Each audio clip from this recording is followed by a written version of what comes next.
Michezo live. Cheki sasa. Hello mwana michezo, karibu katika channel yetu ya Michezo Live.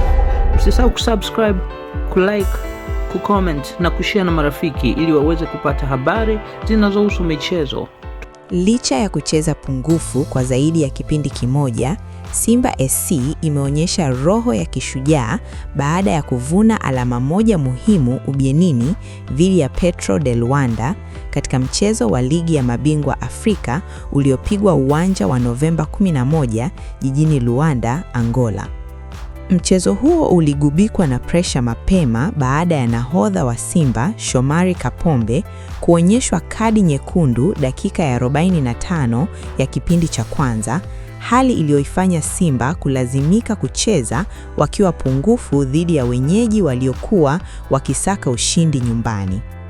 Licha ya changamoto hiyo, wachezaji wa Simba walionyesha mshikamano mkubwa wakipambana kwa nguvu kutafuta matokeo chanya, huku Petro de Luanda wakijaribu kutumia faida ya idadi ya wachezaji kuimarisha ushindi wao.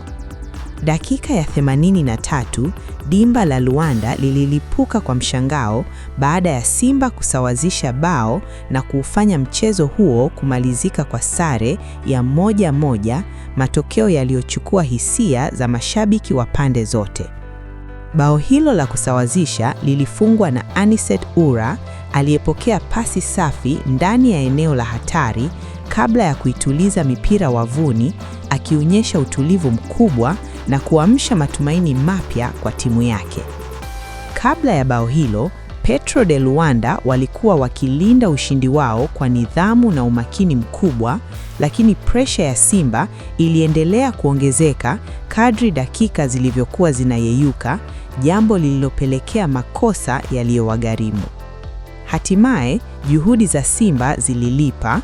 Ura akaibuka shujaa wa mchezo kwa kusawazisha matokeo na kuufanya mchezo kurejea upya katika dakika chache za mwisho, kila timu ikionyesha nia ya kusaka ushindi.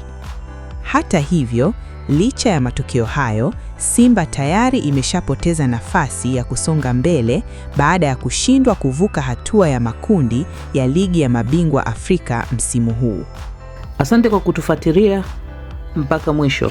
Usisahau kusubscribe na kuacha maoni yako. Ikiwa umependa channel hii, acha maoni yako hapo, share na marafiki.